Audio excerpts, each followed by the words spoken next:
वाले video lecture को लेकर के उपस्थित हुए हैं, जिसके अंतर्गत में हम इससे पहले का जो वीडियो था उसके अंतर्गत में क्या किया गया है, उसके अंतर्गत में आपके दिमाग के चैप्टर को पूरा समाप्त कर दिया गया है, जहां पर आपके दिमाग के उपयोग को बताया गया है और उसके अंतर्गत उन तीनों उपयोगों पर आधारित आपको न्यूमेरिकल भी लगवाए जा चुके हैं। अब हम उसी के संबंध में, चूंकि ये चैप्टर जुड़ा हुआ है उसके साथ में, लेकिन हम इसको अलग अलग वे में करके पढ़ रहे हैं, ठीक है। तो आज हम उसी के संदर्भ में एक नया चैप्टर स्टार्ट करने जा रहे हैं, जिसको हम कहते हैं परसेंटेज एरर। पहले चैप्टर एक अलग था, जो पुरानी किताबें आती थी उनमें एक अलग थी, लेकिन अब एक में कर दिया गया है, कोई दिक्कत नहीं उसके लिए। परसेंटेज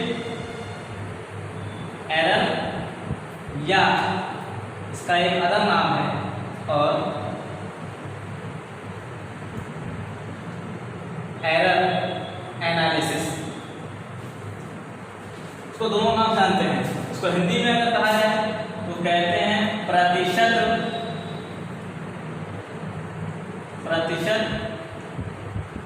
त्रुटि या त्रुटि विश्लेषण। तो देखिए, अब इसके संदर्भ की बात की जा रही है, तो यहाँ पर एक ही ध्यान दीजिएगा कि सबसे पहले यहाँ पर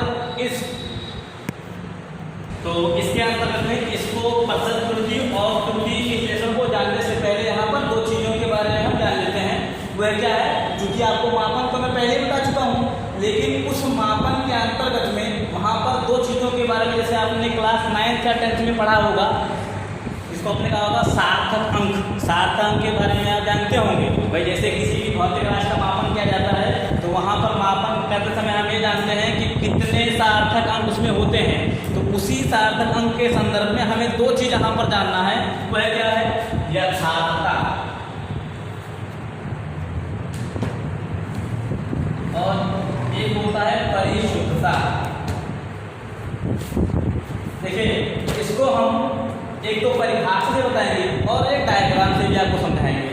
तो अब यहाँ पर पहले तो हमें जान लेते हैं कि आपका यथार्थता क्या होता है, इसके बारे में हमको ये पता हो जाए। देखिए, जब किसी ऐसी मात्रा दाता की, ठीक है, यथार्थ भाषा में कहा जाता है कि जब किसी भौतिक राशि का मापन किया जाए तो यथार्थता यह बताती है कि वह भौतिक राशि का जो मेजरमेंट किया गया है, मापन किया गया है, वह उस भौतिक राशि के मान के कितना निकट है वास्तविकता के। जैसे एग्जांपल के लिए आप जी का मान क्या निकालते हैं, 9.8 मीटर पर सेकंड स्क्वायर, ये आपकी एक स्टैंडर्ड वैल्यू है, ठीक है।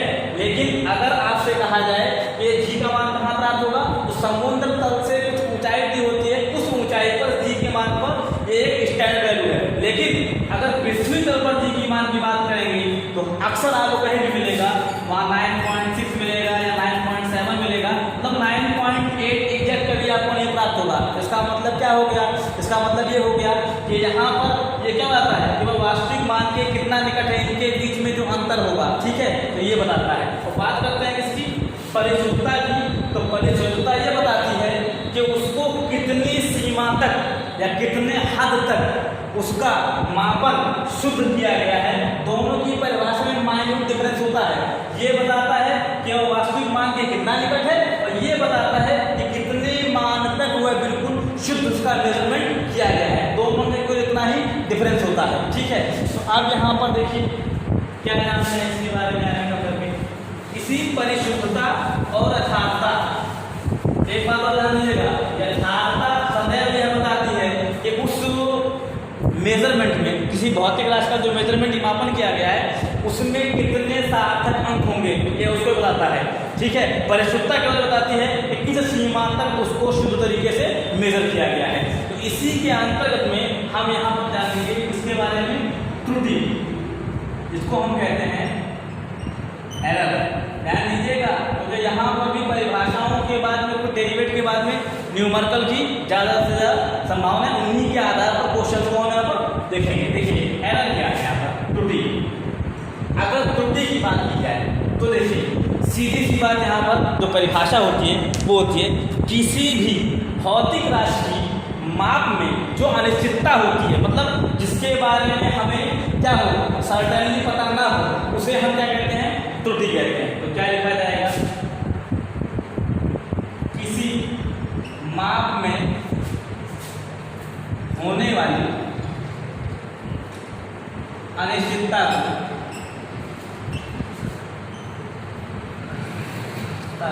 क्या कहते हैं, त्रुटि कहते हैं। अब यहाँ पर देखिए क्या हो गया कि किसी माप में होने वाली अनिश्चितता को क्या कहते हैं यहाँ पर, त्रुटि। तो इसके अंतर्गत में यहाँ पर ध्यान दीजिएगा, देखिए त्रुटि तो ये कहलाए, लेकिन अब इसको हम कैसे जान पाएंगे, अगर थोड़ा सा अगर आपने क्लास 10 में चूंकि प्रैक्टिकल तो आपने किया नहीं होगा, मेजरमेंट किया नहीं होगा, तो कैसे पता होगा। लेकिन अगर कुछ आप इस क्या कहते हैं इंस्ट्रूमेंट को देखेंगे जिनसे मेजरमेंट पॉसिबल होता है, तो उसके अंतर्गत में चलिए बताते हैं। तो अनिश्चितता का कहेंगे हम त्रुटि कहेंगे। अब यहाँ पर बात होती है त्रुटि के प्रकार, त्रुटि के प्रकार या सीधे कहा जाएगा टाइप्स ऑफ एरर। अब यहाँ पर जो त्रुटि के प्रकार हैं उनके बारे में हम जान लेते हैं क्या होता है। देखिए त्रुटि के प्रकार,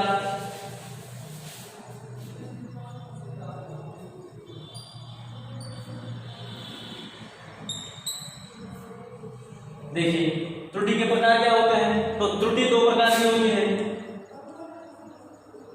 त्रुटि दो प्रकार की होती है। प्रश्न उठता है कौन कौन सी, पहला एक तो होती है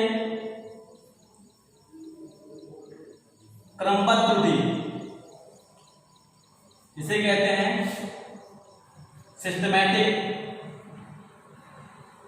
एरर, ठीक।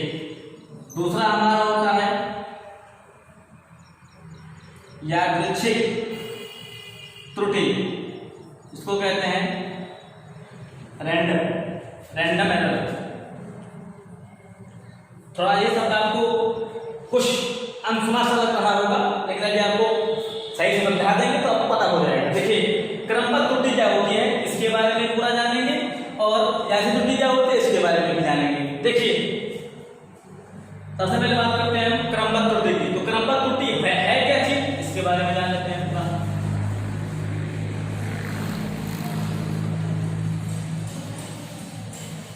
देखिए बात करते हैं इसकी क्रमबद्ध त्रुटियां। तो देखिए क्या होता है सिस्टमैटिक त्रुटि में, जब किसी भौतिक राशि का मापन किया जाता है, ठीक है, और मापन करने के बाद में वहां पर जाहिर सी बात है त्रुटि होने की पूरी संभावनाएं होती हैं। तो ये तो हमारे ऊपर निर्भर करता है कि जिस इंस्ट्रूमेंट से उसका हम मेजरमेंट कर रहे हों, तो वो हमारे हाथ में है कि हम उस इंस्ट्रूमेंट को सही तरीके से जिस चीज का हम मापन कर रहे हैं, मेजर कर रहे हैं, उसको सही से मापें। अगर सही से मापेंगे तो उसका मतलब उसमें होने वाली त्रुटि को होने देना और उसको ना होने देना, ये दोनों हमारे हाथ में है। इसका मतलब ये हो गया कि क्रमबद्ध त्रुटि ऐसी त्रुटि है जिसके अंतर्गत में हम अपने किसके द्वारा, यंत्र के द्वारा जिससे मेजरमेंट किया जा रहा है उसके द्वारा होने वाली त्रुटियों को ठीक किया जा सकता हो, ऐसी त्रुटियों को हम क्रमबद्ध त्रुटियां कहते हैं। ये तीन प्रकार से डिवाइड होती हैं। तीन प्रकार में कौन कौन सी होती हैं, एक तो यहाँ पर जो पहला आपका होगा वो होती है यंत्रगत त्रुटि,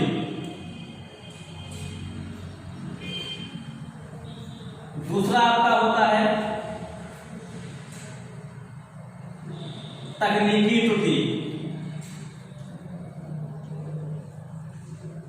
और तीसरा जो आपकी त्रुटि होती है वो होती है व्यक्तिगत त्रुटि। देखिए तीनों बताते हैं। यंत्रगत त्रुटि का मतलब ये हो गया भाई जिस मेजरमेंट, जैसे मान लीजिए आप दो पैमानों के बारे में पढ़ेंगे, एक तो होता है वर्नियर कैलिपर्स और एक होता है स्क्रू गेज। देखिए वर्नियर कैलिपर्स और स्क्रू गेज, इन दोनों का यूज कहाँ करते हैं। देखिए अगर जब आप सरल लोलक का एक्सपेरिमेंट करेंगे तो जी के मान को वहां फाइंड करने के लिए आपको वर्नियर कैलिपर्स में जो बॉब मिलता है, जो गोलक होता है, उस बॉब का रेडियस फाइंड करने के लिए वर्नियर कैलिपर्स का यूज करते हैं हम। तो जब यूज करते हैं तो जो वर्नियर कैलिपर होता है, वर्नियर कैलिपर्स का आकार इस प्रकार से होता है।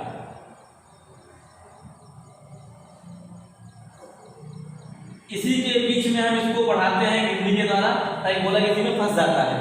और इस पर दो पैमाने होते हैं, एक होता है हमारा वर्नियर पैमाना और एक हमारा होता है मेन स्केल मुख्य पैमाना। तो दोनों पैमानों के बीच में कुछ गाइडलाइन होती है, दिशा निर्देश होता है। वह निर्देश क्या होता है कि वो मुख्य पैमाना जो होता है इसका 0 और वर्नियर पैमाने का 0 दोनों सेम लाइन में हो। अगर दोनों सेम लाइन में है तो इसका मतलब वहां पर कोई भी त्रुटि नहीं है।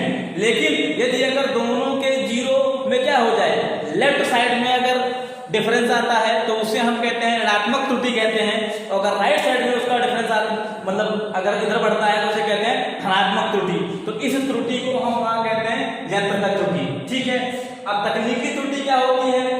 तकनीकी का मतलब क्या हो गया कि वहां पर आपको उसे ठीक करना ना आता हो बाहर अन्य कारणों से। ठीक है, ये हो गया। व्यक्तिगत त्रुटि का मतलब वहां पर क्या हो गया कि आपने मेजरमेंट किया, आपसे कहा गया कि उसका मेजरमेंट 3 से 4 रीडिंग लीजिए, लेकिन चारों रीडिंग लेने के बाद में भी क्या हो गया, चारों और पांचों के मान क्या हो, एक समान नहीं आए। उसका मतलब क्या होता है, जब आप प्रैक्टिकल करेंगे तो वहां पर क्या करते हैं, इनका औसत मान ले लीजिए।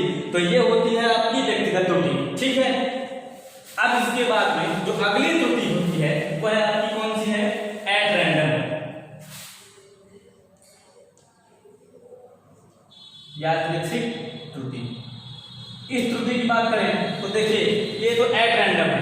इस एट रैंडम का मतलब क्या हो गया कि ऐसी त्रुटियां जिसमें हमको सोर्स का ज्ञान ही ना हो, मतलब no knowledge of source, then it's known as a at random error. कहने का मतलब ये कि जब किसी मेजरमेंट को किया जाए और उसमें होने वाले त्रुटि में हमें सोर्स के बारे में पता ही ना हो, तो इस प्रकार की त्रुटि को हम वहां पर क्या कहते हैं, यादृच्छिक त्रुटि कहते हैं। ठीक है।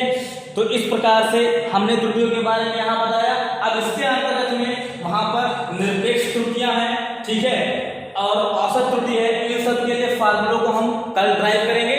Thank you watching for this video. जो ना समझ में